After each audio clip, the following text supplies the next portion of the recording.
आपका शुरुआत कैमरे की पहले थोड़ा बहुत जब ठीक है, कोई क्वेश्चन कोई दिक्कत कोई परेशानी पिछले या कोई पूछना है आज की क्वेश्चन कोई।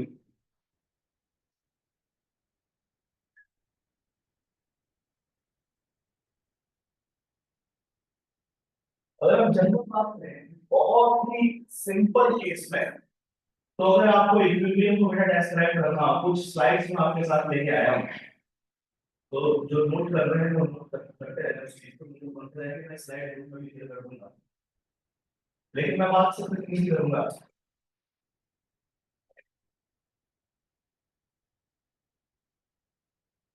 कराने से पहले एक कैलकुलेशन इसकी थी ना जो आपने बोली थी कि हम कर लेंगे।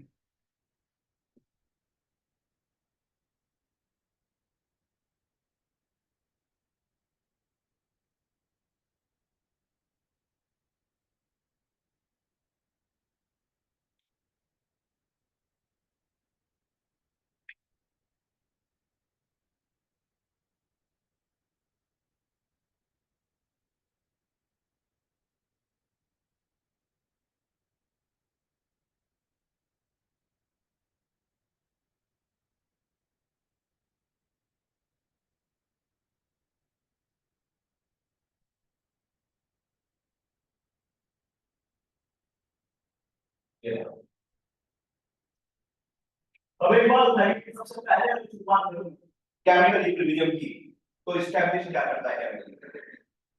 The rate of forward reaction becomes equal to the rate of backward reaction होता है। सबसे पहले हल्के में मतलब ना नीट और आईआईटी जेईई मेंस 2020 में मेरे पास क्वेश्चन है, लेकिन रिलेटेड टू किसके साथ, ग्राफ के साथ। मैं दिखा देता हूं आपको, एक जनरल एक्सप्रेशन से ही क्वेश्चन निकलवाया है। क्वेश्चन निकलवाने का मतलब ग्राफ से कुछ हल्के में बिल्कुल मत करना कि आईआईटी जेईई मेंस 2020 में क्वेश्चन पूछ चुका है। your rate of reaction, rate of forward reaction becomes equal to rate of backward reaction graph से। तो वन बाय वन एक एक करके एक एक स्टेप डिस्कस करूंगा। हल्के में किसी भी चीज को नहीं ले लेना, बहुत बढ़िया तरीके से ले सकता है क्या रिलेट कर पा रहे हैं। सबसे पहले अगर बात करूं कि व्हाट इज केमिकल इक्विलिब्रियम, तो हम अच्छे तरीके से जानते हैं कि रिलेट किसके साथ करेगा। रिलेट करेगा, मेरे पास कंडीशन है attainment of equilibrium in a system indicated किसके अंदर, condition of system balanced condition includes concentration of the component remains constant. It is not necessary for the concentration to be concentration equal हो जाए, ये necessary नहीं है। necessary क्या है? necessary है components remains क्या होने चाहिए, constant होने चाहिए। components remains क्या होने चाहिए बेटा, कांस्टेंट होने चाहिए। कंपोनेंट्स चेंज नहीं होने चाहिए किसके ऊपर, इक्विलिब्रियम।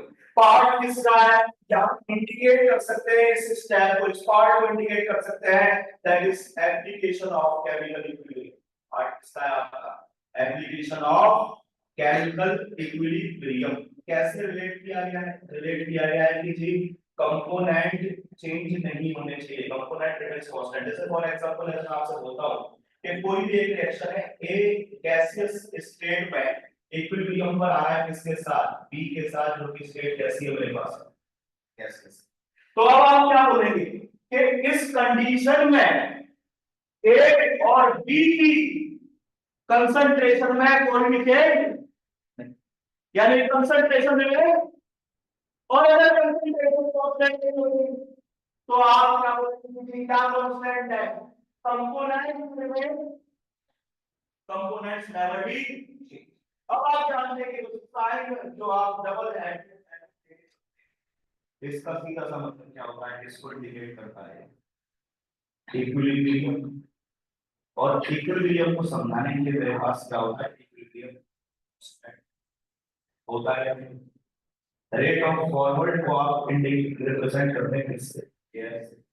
रेट ऑफ बैकवर्ड क्या बनती है के, तीन केस बनते हैं, तीन केस क्या, एक केस में एयर ज्यादा है इससे, केबी से, तो रिएक्शन किस साइड में जाएगी, रिएक्शन जाएगी फॉरवर्ड डायरेक्शन।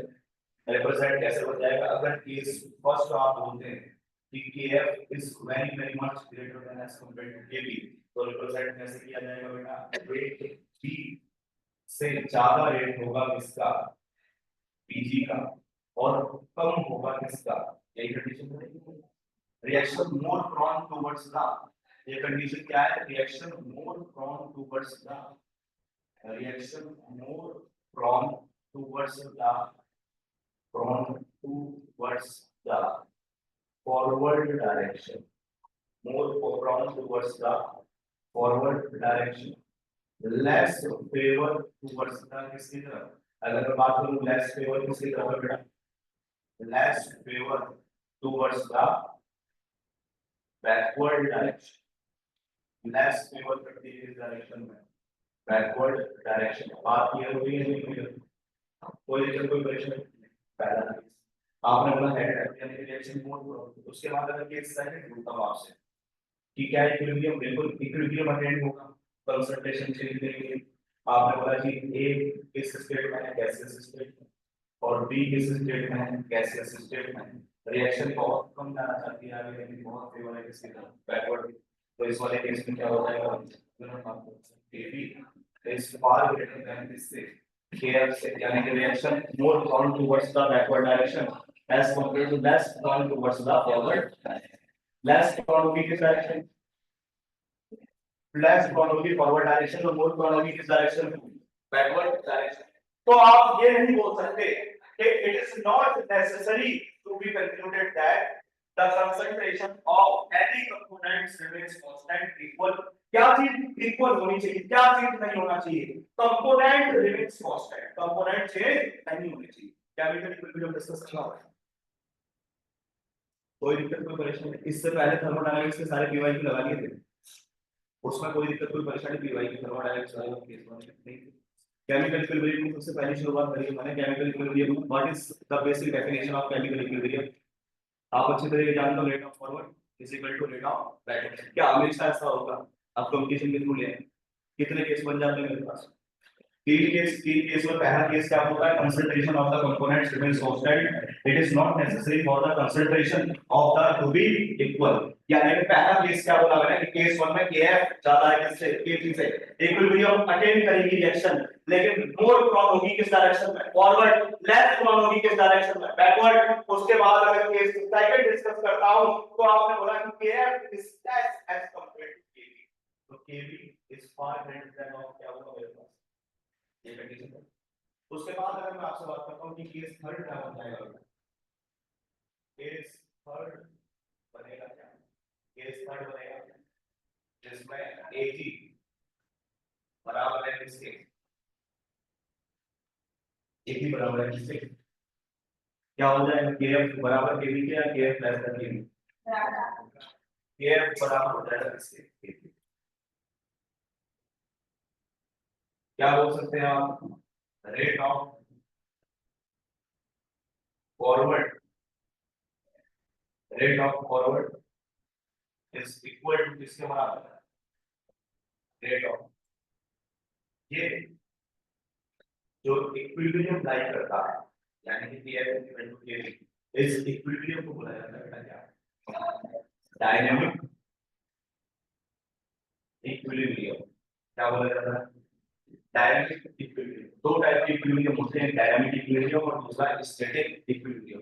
डायनामिक इक्विलिब्रियम का मतलब है कि रिएक्शन में चेंज हो रहा है, यानी कि ए किसकी तरफ चेंज हो रहा है, बी की तरफ, और बी किसकी तरफ चेंज हो रहा है, ए की तरफ, लेकिन चेंज इतना माइन्यूट है कि चेंज को डिटरमाइन नहीं किया जा सकता, यानी कि फ्लो है केमिकल रिएक्शन का, flow of chemical reaction undergoes in a change, but the change does not determine, change determine नहीं किया जाता, यानी कि मोशन है, किसका मोशन है, A become changes into B, B become changes into A, motion में अगर इक्विलिब्रियम जाता है तो किस टाइप का इक्विलिब्रियम कंसीडर होगा, डायनामिक, स्टैटिक इक्विलिब्रियम क्या हो जाएगा, कोई भी मोशन इक्विलिब्रियम का ऑब्जर्व नहीं होगा, कोई भी चेंज इक्विलिब्रियम का ऑब्जर्व नहीं होगा, क्या बोलेंगे उसको बेटा, उसको बोला जाएगा स्टैटिक इक्विलिब्रियम, क्या बोला जाएगा, स्टैटिक इक्विलिब्रियम। तो हम कौन सा इक्विलिब्रियम पढ़ते हैं पूरी केमिस्ट्री, डायनामिक इक्विलिब्रियम, यानी कि इसमें फ्लो ऑफ क्या चीज मेंशन किया जाता है, flow of chemical reaction, flow of chemical reaction, will be determined when it approaches towards the equilibrium. Next एक सिंपल सा बात मेरे पास जो मैंने यहाँ पर डिस्कस किया उसके बाद बात करता हूँ जी नेक्स्ट आता है मेरे पास कि व्हाट इज द बेसिक और the most important part of chemical equilibrium. आप क्या बोलते थे अभी तक मैंने सारी चीजों को बिल्कुल एकदम कंसेप्ट और यहीं से जेई मेंस का क्वेश्चन है मैं आपको फिर बता रहा हूं अभी तक मेरा क्वेश्चन आना चाहिए आंसर करना चाहिए इसका what is the basic part of chemical equilibrium rate of forward equal to किसके रेट ऑफ रिवर्स यानी कि रेट ऑफ बैकवर्ड अभी डिस्कस किया। अब क्या हो सकता है you are in constant motion when running on a treadmill अगर कोई आदमी ट्रेडमिल के ऊपर भाग रहा है तो भाग किसकी तरफ रहा है आगे की तरफ और ट्रेडमिल किसकी तरफ जा रही है पीछे की तरफ तो क्या आगे और पीछे हो सकता है आदमी क्यों नहीं हो सकता क्योंकि रेट ऑफ फॉरवर्ड किसके बराबर है।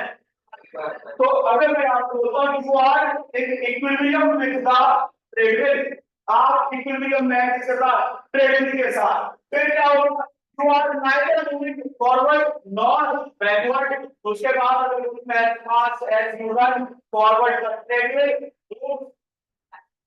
तो अगर मूव बैकवर्ड इसका मतलब rate of backward is equal to rate of the person are in equilibrium with tread बात क्लियर है कोई दिक्कत नहीं क्वेश्चन अगर क्वेश्चन आता है तो भाई जवाब ये कुछ पार्ट है जो कि मैं यहां टाइप्स ऑफ इक्विलिब्रियम की अगर बात करूं तो अभी मैंने बोला दो टाइप के इक्विलिब्रियम पढ़े जाते हैं डायनामिक इक्विलिब्रियम और दूसरा स्टैटिक इक्विलिब्रियम कंसीडर नहीं किया जा सकता क्योंकि मोशन ऑफ नहीं होता। अगर मैं ग्राफ की बात करूं ग्राफ बहुत इंपॉर्टेंट चीज जानेगा कंसंट्रेशन वर्सेस टाइम का graph rate of reaction versus time का ग्राफ इन दोनों ग्राफ से क्वेश्चन पूछे तो मैंने भी आपको दिखाया था अगर मैं कहीं बोलता हूं आपसे कि और पावर कंडीशन ऑफ ग्राफ क्या बोलोगे आप अगर वही ट्रेडमिल की कंडीशन को बेटा ग्राफ से बताना हो तो ग्राफ में ग्राफ किससे स्प्लिट कर दिया गया है एक्टिविटी रेट भाई आवाज में लास्ट में पार्ट बिल्कुल एकदम यहां पर नहीं से क्वेश्चन लगाऊंगा और पीछे वाला क्वेश्चन भी लगाऊंगा थर्मोडायनामिक्स का अगर एक्टिविटी रेट वर्सेस किसका ग्राफ नहीं हो सकता हूं टाइम का जरा बताना कि your rate of running forward का रेट क्या हो जाएगा और उसके साथ साथ इसका रेट बढ़ता चला जाएगा rate of treadmill moving backward direction क्या होगी अब उसके बाद अगर बोलो कि ये किसी भी एक पॉइंट पर आगे अगर कांस्टेंट हो जाता है किसी भी एक पॉइंट पर आगे ये बढ़ना और कम होना बंद हो जाता है बढ़ना और कम होना क्या है कंसंट्रेशन और रेट दोनों चीजें लेके चलो कंसंट्रेशन और रेट रिमेन्स क्या होता है रिमेन्स क्या हो जाना चाहिए तो उस कंडीशन पर उस पॉइंट को आप क्या बोलेंगे अटेनमेंट ऑफ अब यहां पर क्या है यानी कंडीशन क्या है forward rate is equal to किसके बराबर उसी चीज को लेके बोलता है temperature of the system does not change with अब क्या बोलता है कि इस टाइप के इक्विलिब्रियम को क्या बोलोगे अब अगर बात करता हूं स्टैटिक इक्विलिब्रियम क्या है कि मैकेनिकल इक्विलिब्रियम पोजीशन और speed of species does not change with क्या है कि मोशन इज इक्वल टू किसके बराबर अब उसके बाद अगर बोला कि फिजिकल प्रोसेस का मतलब रिलेट करना फिजिकल प्रोसेस और इसके साथ केमिकल आपने बोला कि केमिकल इक्विलिब्रियम पोजीशन और speed of species does not change with अब अगर यहां पर मैं बात करता हूं कि बेटा फिजिकल प्रोसेस की क्या है तो फिजिकल प्रोसेस में मेरे पास कितने पार्ट आ जाते हैं physical changes only affect the physical properties chemical changes will only affect the physical and chemical properties उसके बाद बात करता हूं physical changes produce no energy physical change कभी प्रोड्यूस नहीं करता है किसको एनर्जी केमिकल चेंज क्या करेगा बेटा produce energy generally in the form of जानते हैं आप लाइट और कोई दिक्कत नहीं उसके बाद बात करता हूं physical changes produces no new substance atom are arranged the same way in the products and reactant ये वाली बात कि फिजिकल प्रोसेस में आप जो इक्विलिब्रियम कंसीडर करते हैं वो होता है स्टैटिक इक्विलिब्रियम कौन सा इक्विलिब्रियम यानी कि वहां पर रीअरेंजमेंट ऑफ एटम, मॉलिक्यूल और आयन कंसीडर।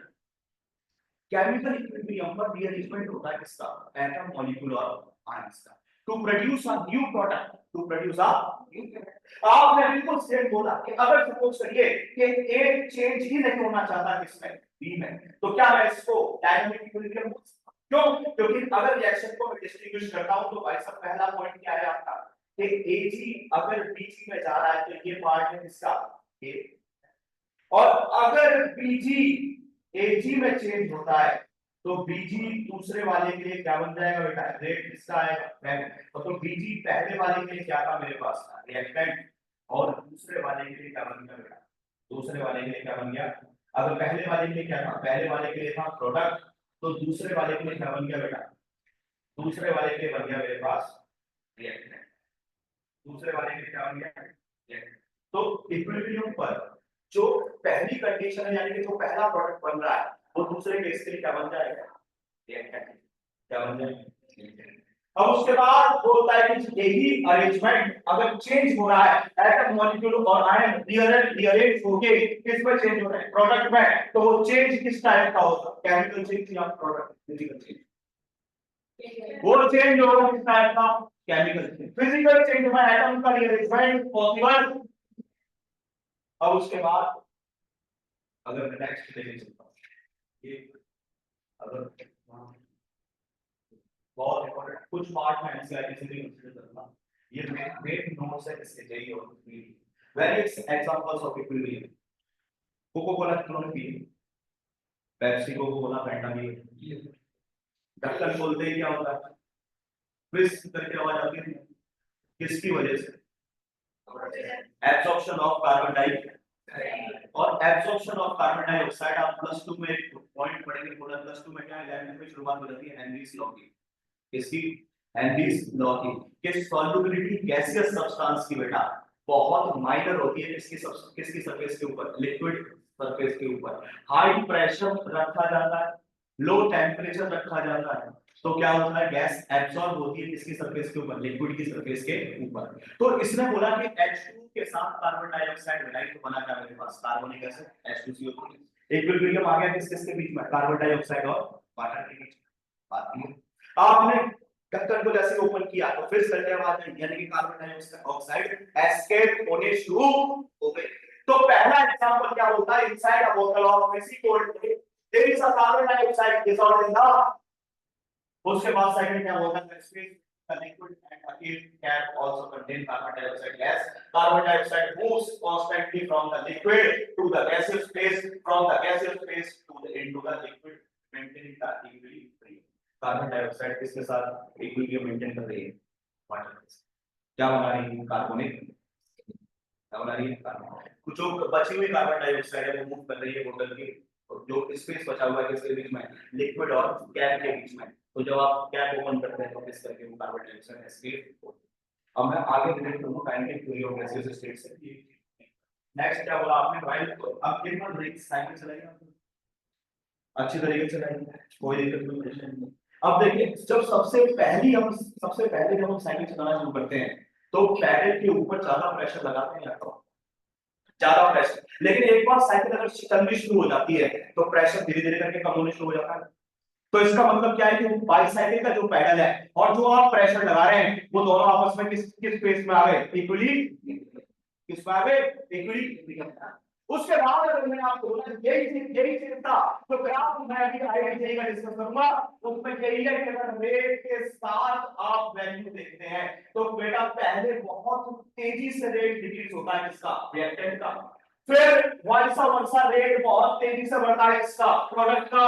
और जहां पर आगे ये कांस्टेंट हो जाते हैं उसी को आप क्या बोलते हैं बेटा? इक्विलिब्रियम। यानी धीरे धीरे करके रेट धीरे धीरे करके रेट डिक्रीज होने लगता है और धीरे धीरे करके रेट इंक्रीज होने, जिस पॉइंट पर आगे कांस्टेंट हो जाता है उस कांस्टेंट को क्या बोलते हैं आप? इक्विलिब्रियम। ये ग्राफ किस किस के बीच का बेटा? क्या बात कर रहा हूं? रेट वर्सेस अभी निकल पाऊंगा आपसे कोई दिक्कत नहीं, यहां तक की बात को कोई दिक्कत नहीं। नेक्स्ट अगर मैं बोलता हूं रनिंग नीड्स, अगर एक बात बताइए कोई आदमी बहुत तेज हवा में बहुत तेजी से भाग रहा है और बहुत तेज भाग रहा है, तो पंपिंग हार्ट की क्या होगी, तेज होगी। क्या जब वो रुक जाएगा तो क्या उसका हार्ट रुक जाएगा? अगर हार्ट रुक गया तो नमूना है। तो ऐसा पॉसिबल है, हार्ट कंटिन्यूसली वर्क करता रहता है, लेकिन जब आदमी तेज रनिंग कर रहा है तो पंपिंग रेट ज्यादा है। तो पहले रेट बढ़ा, उसके बाद जब वो स्लो हो गया, रुक गया, तो पंपिंग रेट भी क्या होने लगा, डिक्रीज, यानी कि हार्ट इसके साथ इक्विलिब्रियम पर आ गया, ऑक्सीजन के साथ आ गया। तो ये मेरे पास इक्विलिब्रियम का एग्जांपल, बात क्लियर होगी नहीं होगी, रिलेट कर पा रहे नहीं कर पा रहे, रिलेट कर पा रहे ना, मजेदार है नहीं है। अब उसके बाद नेक्स्ट बता दीजिए, थोड़ा सा एनसीईआरटी नॉलेज लेके आया हूं, की कॉन्सेप्ट अबाउट केमिकल इक्विलिब्रियम क्या क्या है।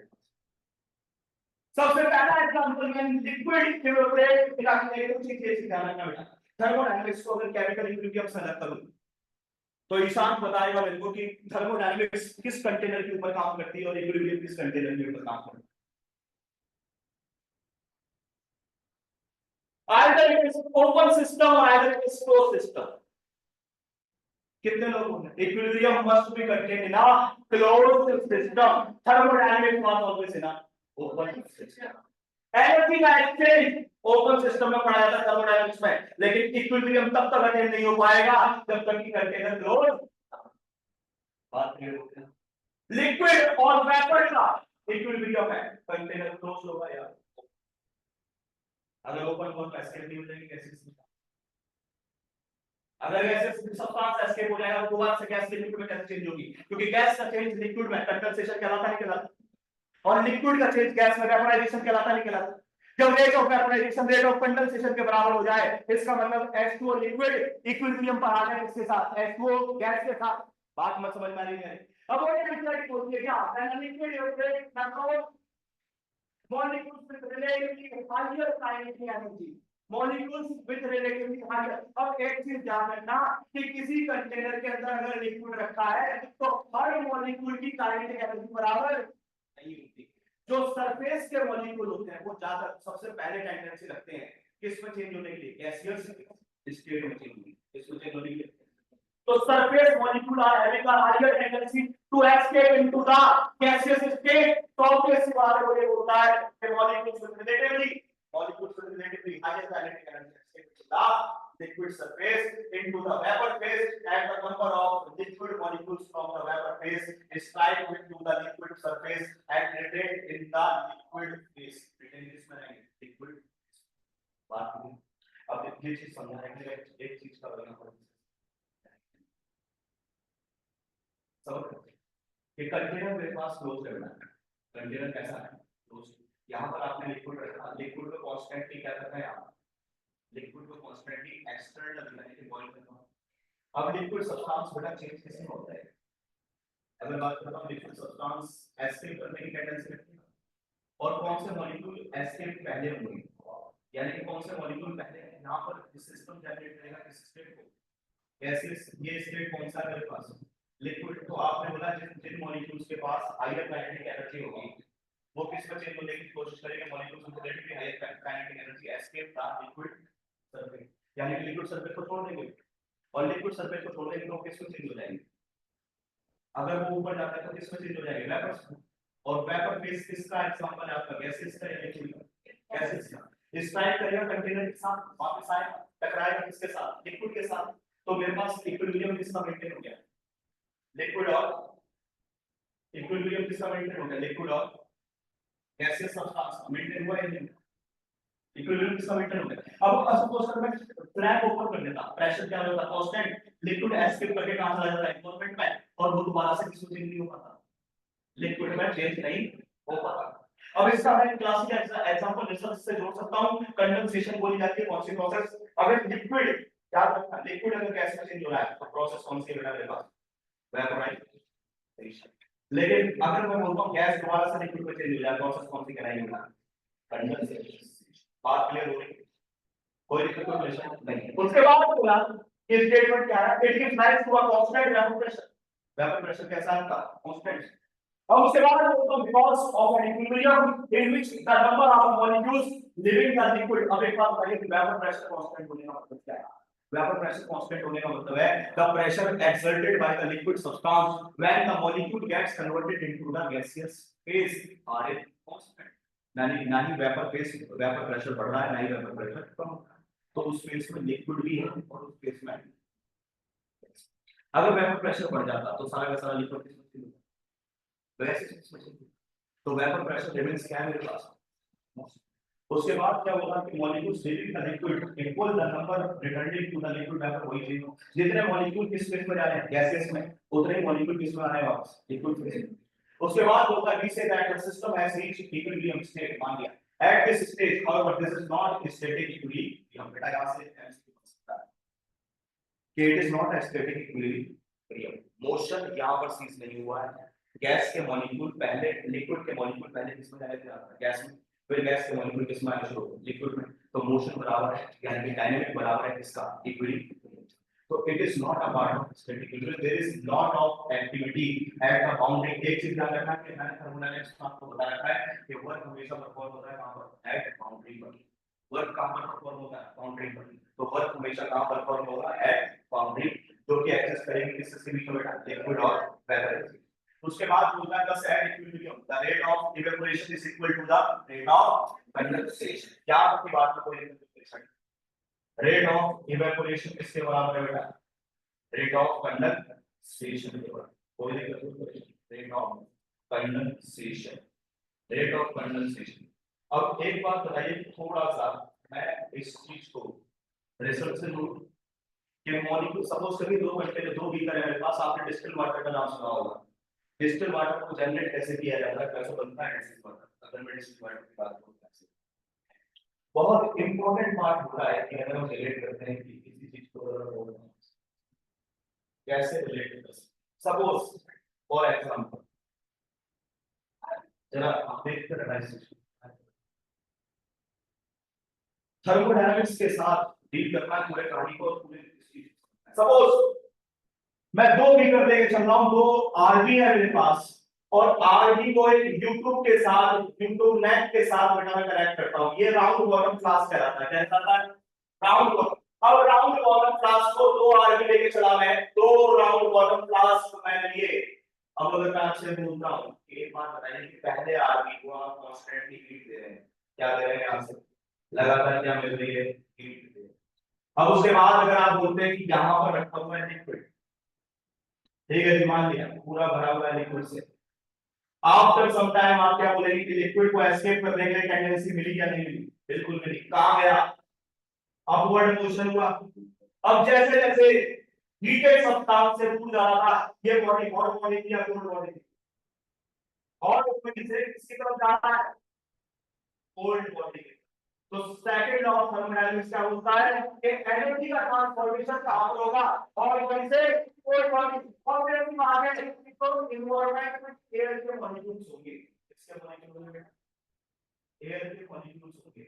वो किसको एब्सॉर्ब होने की टेंडेंसी है, हीट को। और वो हीट किस मॉलिक्यूल की है, लिक्विड सब्सटेंस की।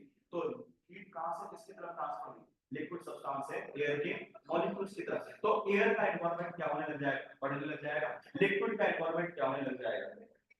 और ये जो एक्सपेरिमेंट था जैसे जैसे डिस्टेंस डिपेंडेंट है, एक बात बता कि अगर मैं इस बॉडी को टच करता हूं इस साइड से और इस बॉडी को टच करता हूं फ्रॉम दिस साइड से, कहां पर मुझे बॉडी टच लगेगी, near the button, near the button. तो ऐसा क्या हुआ कि डिस्टेंस बढ़ता चला गया, वाटर का मॉलिक्यूल जो कि वेपोराइज हुआ था दोबारा से लिक्विड स्टेट में आता चला गया। इसलिए आता चला गया क्योंकि एक्सपेंशन हुआ किसका, वॉल्यूम का, क्योंकि कूलिंग के टाइम पर एक्सपेंशन होता है किसका, वॉल्यूम।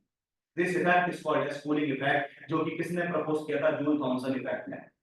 जूल थॉमसन लॉ है, जूल थॉमसन इफेक्ट बोलता है कि जी आप जैसे जैसे हॉटर बॉडी से कोल्डर बॉडी की तरफ मॉलिक्यूल ट्रैवल करेगा तो अपनी एनर्जी को ट्रांसफर करेगा किसको, एयर को। तो खुद की एनर्जी क्या होती चली जाएगी, खुद का टेंपरेचर क्या होता चला जाएगा, कूल डाउन। और खुद का टेंपरेचर अगर डिक्रीज करने लगेगा बेटा तो ऑब्वियस सी बात है कि यहां पर जो भी जमा हो रहा है वो क्या है मेरे पास, लिक्विड या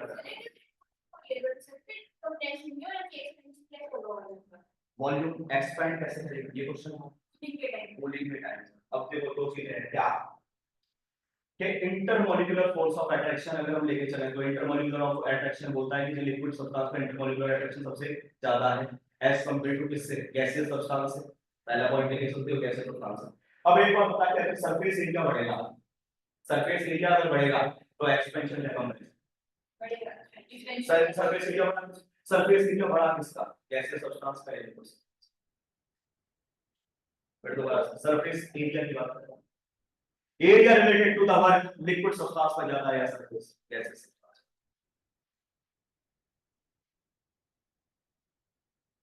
वॉल्यूम बड़ा है तो work done by the system, heat system से बाहर हुई है या हीट दी गई है, हीट सिस्टम को, हीट सिस्टम से बाहर, और अगर हीट सिस्टम से बाहर हुई है तो एक्सोथर्मिक रिएक्शन नहीं है। एक्सोथर्मिक सिस्टम ने हीट छोड़ी है या सिस्टम ने हीट ली है, सिस्टम ने हीट छोड़ी है वॉल्यूम का, और वॉल्यूम का एक्सपेंशन हुआ है तो सिस्टम किसकी तरफ गया है, वेपर से लिक्विड फेज, वेपर से लिक्विड फेज की तरफ। अगर हीट इवेपोरेट करता है सिस्टम, अगर हीट इवेपोरेट करता है, पहली बॉडी के पास, पहली बॉडी जो लेके चलते हैं वो कैसी बॉडी के पास, आपने बोला कि बॉडी कैसी, हॉट बॉडी। आपने बोला कि मैं इसको सरफेस एरिया के साथ, मैंने बोला कि सरफेस एरिया, हॉट बॉडी के स्पेस में थी, गैसेस स्टेट में थी, गैसेस स्टेट में work done by the system हुआ, हीट सिस्टम से बाहर हुई, हीट सिस्टम से बाहर होने का मतलब ये थी हीट बाहर, ठीक है, हीट बाहर, हीट का, heat liberate from the system, heat liberate from the system से वॉल्यूम का एक्सपेंशन या वॉल्यूम का कंप्रेशन,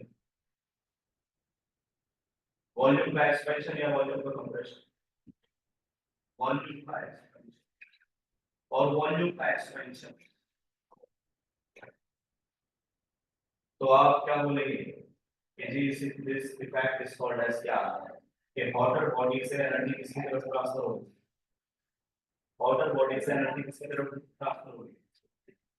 तो कोल्ड बॉडी कौन सी थी, जो सराउंडिंग एयर के मॉलिक्यूल्स हैं, जो सराउंडिंग एयर के मॉलिक्यूल्स हैं वो सारी की सारी हीट एब्जॉर्ब करेंगे, और हीट एब्जॉर्ब करेंगे तो वॉल्यूम का क्या होगा, एक्सपेंशन। क्योंकि सराउंडिंग में क्या है मेरे पास, सराउंडिंग में एयर के मॉलिक्यूल, सिस्टम क्या है मेरे पास, वेपर, तो वेपर में हीट लिबरेट करनी शुरू करी, किसको लिबरेट करनी शुरू करी, सराउंडिंग को, तो उनका वॉल्यूम क्या होने लगा, एक्सपैंड, और हीट क्या होने लगी, बात की कोई दिक्कत कोई परेशानी नहीं। आगे चलूंगा आपसे, ये तो वाटर यहाँ पर होता है, इस वाटर को क्या बोलते हैं, कंडेंस्ड वाटर, क्या बोलते हैं बेटा, कंडेंस्ड वाटर। बात कोई दिक्कत कोई परेशानी नहीं। कब हो सकता है, जब दो फेस इक्विलिब्रियम पर, कौन से लिक्विड आर इन इक्विलिब्रियम में किसके साथ, वाटर यानी कि किस फेस में। अब इसी चीज को मैं आगे लेके चल रहा था, ये एक एग्जांपल मैंने आपको किया।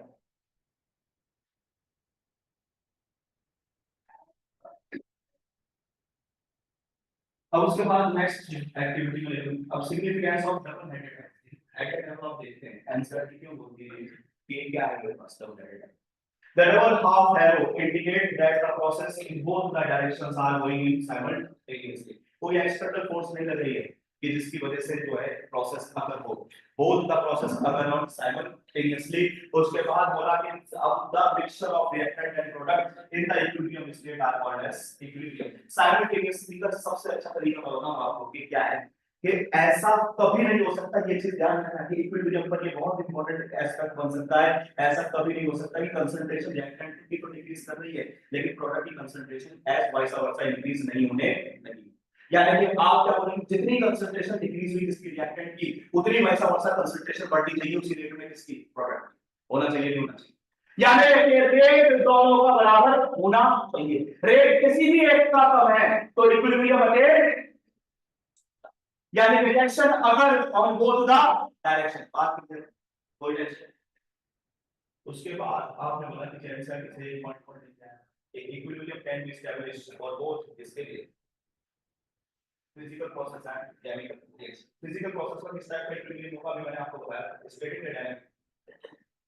फिजिकल प्रोसेस का किस टाइप का इक्विलिब्रियम, static, chemical reaction में किस टाइप का equilibrium, dynamic. The reaction may be fast or slow depending on the experimental condition and the nature of the reactant। When the reactant in a closed vessel at a particular temperature, कई बार भी देखते हैं ना, reaction reactant must be जो सबसे जो container है वो हमेशा क्या रहेगा, क्लोज रहेगा।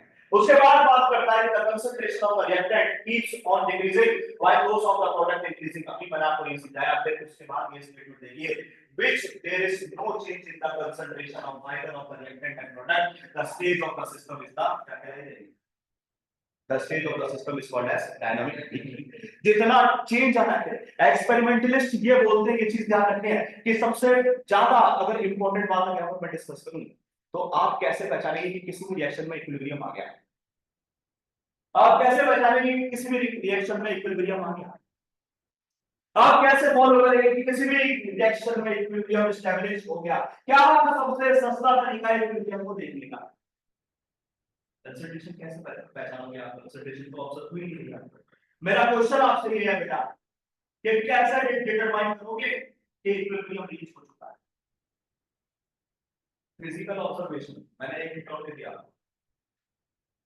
The colour of the solution never be change, colour solution का कभी भी चेंज नहीं होता है, density of the solution never be change, concentration of the solution never be change. Physical observation सबसे बढ़िया तरीका है किसी भी इक्विलिब्रियम को डिटरमाइन करने का। अगर इक्विलिब्रियम एस्टैब्लिश होता है तो उस केस में याद रखना कि कभी भी कलर का चेंज ऑब्जर्व नहीं होता है। आज थ्योरेटिकल एस्पेक्ट इससे लेके चल रहा हूं क्योंकि शुरुआत कर रहा हूं नए चैप्टर की, मैं इसके साथ इसका रिलेटेड क्वेश्चन भी डिस्कस करूंगा, आगे डिस्कस कल की बात नहीं। अगर मैं बात करता हूं कि ठीक है डायनामिक इक्विलिब्रियम आपने बोला कि वो चेंज है कि जहां पर प्रोसेस जितनी मोशन में होनी थी, यानी कि जितना ए बी में चेंज होना था उतना हो गया, उसके बाद कंसंट्रेशन में कोई चेंज नहीं है। फॉर एग्जांपल अगर मैं एक एग्जांपल यहां पर डिस्कस करता हूं N2G प्लस क्या है मेरे पास 3 मोल ऑफ H2G और इक्विलिब्रियम में इसके साथ 2 मोल ऑफ अमोनिया के साथ, ऑब्वियसली बात है फिर मैं आप बोलेंगे कि N2 प्लस 3H2 का रेट किसके बराबर होना चाहिए, द फॉर्मेशन ऑफ अमोनिया। जब डिक्रीज हो रही थी कंसंट्रेशन, जब डिक्रीज हो रही थी किसकी, N2 की और हाइड्रोजन की, तो आपने क्या बोला कि जी कंसंट्रेशन जो डिक्रीज हो रही है वो पार्ट किसका है, N2 प्लस इसका, अगर मैं बात करता हूं N2 प्लस किसका 3, और जो कंसंट्रेशन इंक्रीज हो रही है वो पार्ट किसका है, अमोनिया। अब अगर मैं आपसे ये बोलता कि इसका रेट ऑफ डिक्रीजमेंट बहुत ज्यादा है, इसका रेट ऑफ प्रोडक्ट फॉर्मेशन बहुत कम है, तो क्या इक्विलिब्रियम एस्टैब्लिश करता, दोनों का रेट क्या होना चाहिए। और जब ये प्रोसेस हो रही यानी कि ये इक्विलिब्रियम जब रीच कर रहा था तो क्या मोशन था दोनों प्रोसेस में, यस मोशन था। क्या मोशन था कि डिक्रीज होने के टाइम पर मोशन कंसीडर किया जाता है, डिक्रीज होने के टाइम पर मोशन कंसीडर किया, अब इससे ज्यादा कोई भी चेंज हो सकता है इस प्रोसेस में, से ज्यादा चेंज हो सकता है। तो यहां पर क्या एस्टैब्लिश हुआ, कौन सा इक्विलिब्रियम एस्टैब्लिश, डायरेक्ट या स्टैटिक, डायरेक्ट का मतलब क्या हो गया कि ठीक है एक सर्टेन स्टेज तक मोशन होगा उसके बाद मोशन होना बंद, स्टेटिक में मोशन होता ही, उसके बाद नेक्स्ट प्लेस। अब इसके बाद ये एक्सटेंड ऑफ केमिकल रिएक्शन के लिए अभी जो मैंने डिस्कस किया एनसीईआरटी बोलती है कि तीन कंडीशन है जो फॉलो करता है किसी भी रिएक्शन को आगे जाने के लिए।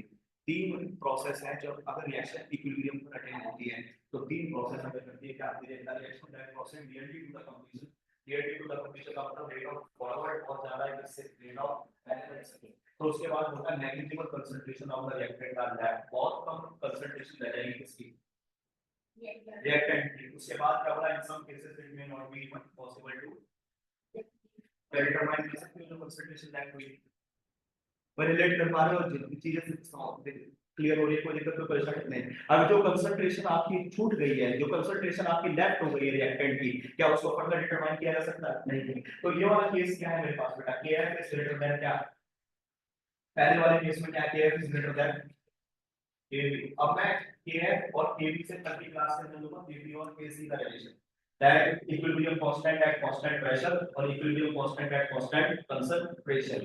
अब मैं आपसे बात करता हूँ कि सेकंड पॉइंट क्या बोलता है, the reaction in which only small amount of product are formed and most of the reactant remains unchanged at equilibrium। क्या चीज ज्यादा है, most small amount of का क्या होता है, और क्या बोलता है most of the reactant remains, किसका रेट ज्यादा होगा पहले डिस्कस किया था, किस सेकंड क्या था, is greater than of, reaction किसकी साइड में जाएगी? केएफ किस साइड? प्रोडक्ट का रेट बहुत ज्यादा है, प्रोडक्ट का रेट ज्यादा तो केएफ ज्यादा है या केबी ज्यादा? और अगर कंप्लीशन की तरफ है तो केएफ ज्यादा, और कंप्लीशन की तरफ नहीं है तो क्या? नेक्स्ट स्टेटमेंट क्या है? परफेक्टली इलास्टिक इक्विलिब्रियम की बात करूं क्या? The reaction in which the concentration of the reactant and product are not same. क्या बोला जाए? KF is equal to, तो तीन केस क्या बने? KF is greater than KB, KB is greater than KF, और उसके बाद क्या हुआ? KF is greater. कोई दिक्कत, कोई क्वेश्चन? और उसके बाद इसलिए भी चलते हैं, ये कौन सा है मेरे पास? मास को चाहिए। A system is said to be thermodynamic equilibrium when pressure, temperature and concentration of the species do not reach. बात क्लियर हो गई? कोई दिक्कत, कोई क्वेश्चन? ये स्टेटमेंट क्या? उसके बाद बात करता हूँ equilibrium with physical process. Physical process कौन सी होती है हमारे पास? सॉलिड, लिक्विड और गैस। अब सॉलिड का लिक्विड के साथ इक्विलिब्रियम क्या कहलाएगा? वेपोराइट। उसके बाद लिक्विड का सॉलिड में केस क्या कहलाया जाएगा हमारे पास? मेटल। अब उसके बाद सॉलिड से लिक्विड की तरफ गए, सॉलिड से लिक्विड की बात कर रहा हूं, फ्यूजन, और लिक्विड से सॉलिड क्या होगा मेरे पास? फ्रीजिंग और क्रिस्टलाइजेशन, क्रिस्टल का फॉर्मेशन। उसके बाद बात करता हूं लिक्विड से गैस क्या बना मेरे पास? अभी बात करी थी वेपोराइजेशन। गैस से लिक्विड क्या बन जाएगा मेरे पास? कंडेंसेशन। सॉलिड से गैस क्या होगा मेरे पास? सब्लिमेशन। और गैस से सॉलिड क्या होगा मेरे पास? सॉलिडिफिकेशन। बात करें कोई दिक्कत? ये फिजिकल प्रोसेस है जिसमें इक्विलिब्रियम कंसीडर किया जाता है। उसके बाद अगर बात करें तो सबसे पहला इक्विलिब्रियम जो होती है एनसीईआरटी में, क्या? Solid liquid equilibrium. कैसे बताओगे सॉलिड का लिक्विड के साथ इक्विलिब्रियम? कैसे पता चलेगा? एनसीईआरटी का क्या एक्सपेरिमेंट है सॉलिड से liquid? Ice and wet water kept in a perfectly insulated thermos flask. Insulated thermos flask का मतलब है कि मास और एनर्जी का चेंज कंसीडर नहीं किया। उसके बाद बोलता है कि exchange of heat between its content and surrounding, किसके कितने टेंपरेचर पर? 273। उसके बाद बात करता हूं कि जी अगर 273 केल्विन है तो टेंपरेचर कितना होगा डिग्री सेल्सियस? 273 केल्विन है मेरे पास, टेंपरेचर इन डिग्री सेल्सियस कितना होगा? 0 degree. The atmospheric pressure are in equilibrium state and the system show interesting characteristic feature. System क्या characteristic feature रखता है? The mass of ice and water do not change with time and the temperature remains क्या रहेगा? constant रहेगा। उसके बाद बात करते हैं नहीं है तो the intense activity can be noticed at the boundary in between this बीच में ice and water. Molecules from the liquid water collide against ice, यानी कि liquid water के molecule collide करेंगे किसके साथ? ice के साथ। ice का molecule collide करेगा किसके साथ? liquid के साथ। तो इस टाइम में क्या होगा? एक टाइम में equilibrium, यानी कि टेंपरेचर कांस्टेंट होने के टाइम पर हीट का ट्रांसफॉर्मेशन नलिफाई हो जाता है। यही थर्मोडायनामिक्स का कांसेप्ट है। अगर T2 - T1 = 0 कर दूं तो ऑब्वियसली बात है कि हीट ट्रांसफर नहीं होगी, और अगर हीट ट्रांसफर नहीं होगी तो T2 - T1 तो हीट का ट्रांसफॉर्मेशन अगर रुकता है तो इंसुलेटेड कंटेनर या ओवन कंटेनर या क्लोज्ड कंटेनर, इंसुलेटेड, और इंसुलेटेड कंटेनर पर मेंटेन होगा इसका इक्विलिब्रियम H2O, इसका सॉलिड और इक्विलिब्रियम में किसके साथ बेटा?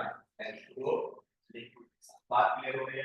बहुत तेजी से इस चीज को आगे समझने की जरूरत है, तो मेन पॉइंट समझना है याद की बात को लेकर क्वेश्चन है the rate of transfer of molecule of ice and water varies transfer, ये सब क्या हो जाते हैं के पास एक इक्विलिब्रियम पर कंसीडर हो जाते हैं। उसके बाद अगर बात करता हूं कि next the system here is in dynamic equilibrium and we can infer the following points, क्या melting point और normal freezing point ये कंसीडर होगा।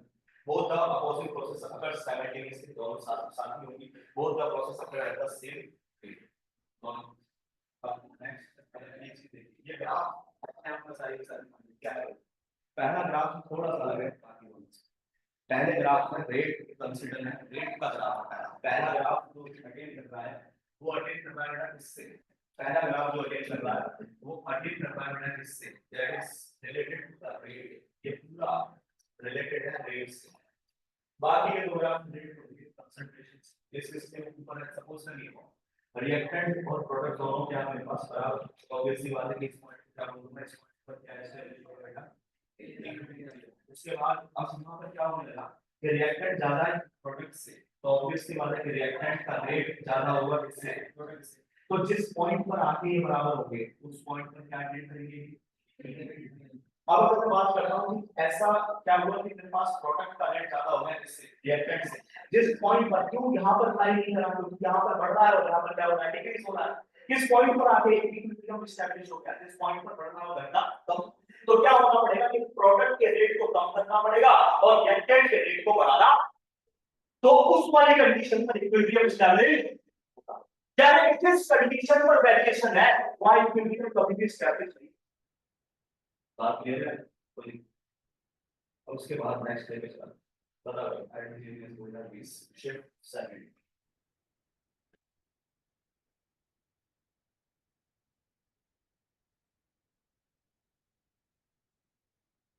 अगर इतना करने के बाद भी आप नहीं लगा रहे तो बहुत फिगर करने ध्यान।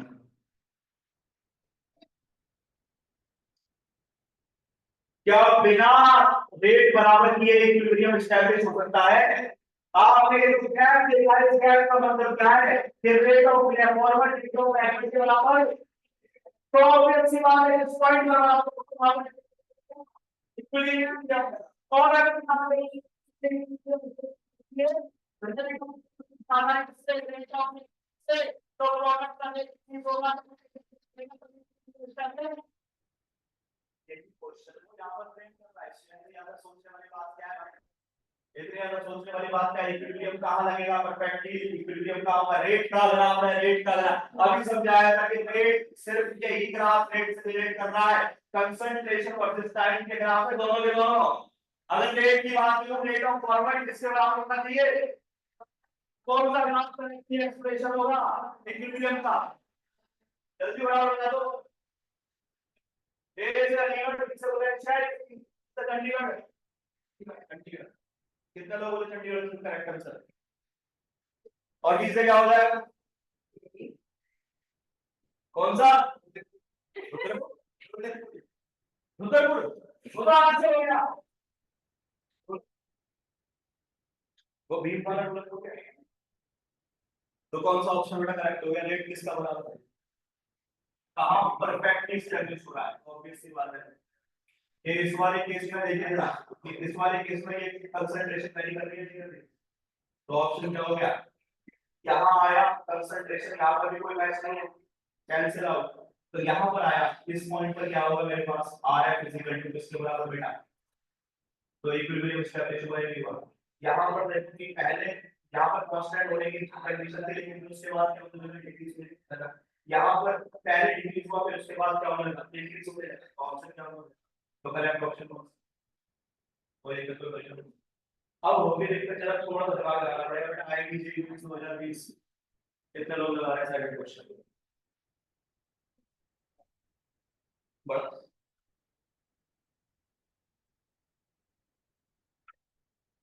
बड़ा आईटीजी में सा क्वेश्चन है, लगना चाहिए, और क्वेश्चन करने वाला है ये, क्वेश्चन करने वाला है, बहुत मजेदार क्वेश्चन आ रहे चाहिए आंसर यहाँ से। अभी तक का सेशन क्लियर था, कोई टेंशन कोई परेशानी नहीं। बताओ फटाफट से ये क्या होगा, कितने लोग लगा पा रहे हैं, और कितने लोग सिर्फ सोच रहे हैं कि ये डिब्बा कहां से दे दिया, कितने कितने लंच बॉक्स, जल्दी बताओ कितना होगा।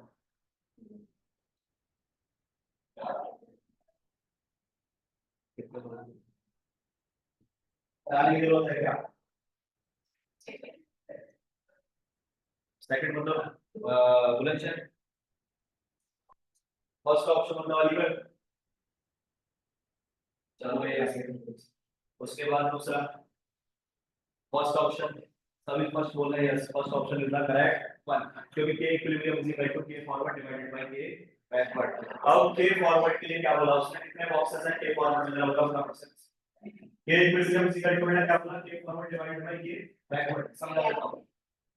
K equilibrium is equal to बेटा किसके बराबर, K forward divided by K backward. अब एक बात बताइए कि in the figure below reactant क्या दे दिया है आपको, A, यानी कि A रिएक्टेंट लेके चल रहा हूं, चेंज किसको हो रहा है बेटा, B में, रिप्रेजेंटेड बाय द स्क्वायर, किससे रिप्रेजेंट किया गया बेटा, इसको स्क्वायर से रिप्रेजेंट किया है, ठीक है। Is in equilibrium with the product represented by, किससे रिप्रेजेंट किया गया बेटा, सर्कल से, यानी कि B क्या है मेरे पास है, तो K F divided by K B में अगर लेके जाएगा कितना हो जाएगा, K F divided by K B में कितने स्क्वायर है, तो K फॉरवर्ड किसको इंडिकेट करेगा, स्क्वायर को या सर्कल को, ऑब्वियस सी बात है कि किसको रिप्रेजेंट करेगा, K ऑफ K F होगा मेरे पास पार्ट किसका, सर्कल, और K B पार्ट किसका होगा बेटा मेरे पास, स्क्वायर। तो सर्कल कितने हैं और स्क्वायर कितने हैं जरा फटाफट से बताएं, सर्कल कितने और स्क्वायर कितने, जो जो हो जाए वो 1 1 2 3 4 5 6 7 8 9 10 11 क्या है मेरे पास सर्कल, और स्क्वायर कितने, स्क्वायर कितने मेरे पास, स्क्वायर कितने मेरे पास 1 2 3 4 5 और, तो क्या रेट हो जाएगा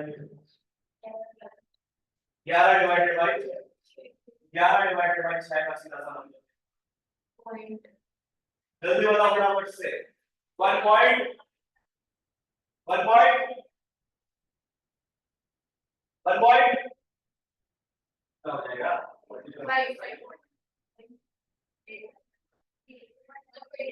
और अगर 1.8 होता है तो नियर अबाउट किसके बराबर हो जाएगा, तो आंसर, और देख रहे हैं कहां पर पूछा गया है, आईआईटी जेईई 2000, आप क्लियर कर रखो।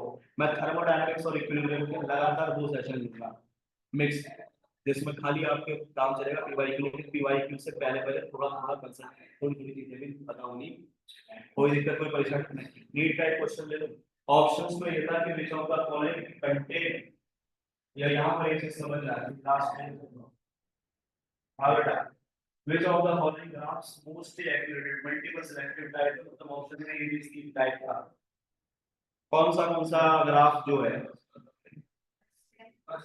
which of the following graph most accurately depict, most accurately depict, कौन सा करेगा बेटा, ऑब्वियस सी बात है कि rate of forward is equal to rate of, मेरे पास बात क्लियर है, कोई दिक्कत कोई परेशानी किसी भी तरीके का, कोई सी भी स्लाइड में कोई दिक्कत कोई परेशानी, और कौन सा नहीं करेगा, बिल्कुल नहीं करेगा, तो ऑब्वियस सी बात है कौन सा कौन से करेंगे, एबीसी करेगा, लेकिन मोस्ट एक्यूरेटली कौन करेगा, कोई दिक्कत किसी भी स्लाइड में कोई दिक्कत बेटा, बढ़िया कोई दिक्कत नहीं, छोड़ो कल बिल्कुल सुन काम, कल के लिए मुझे बाकी बची हुई फिजिकल प्रोसेसेस और एक काम आपको दे रहा हूं, एप्लीकेशन ऑफ केमिकल इक्विलिब्रियम, इसमें मैं बोर्ड पर वाई लूंगा, एप्लीकेशन ऑफ केमिकल इक्विलिब्रियम, और जेई और नीट के question related to application of chemical equilibrium, application of chemical equilibrium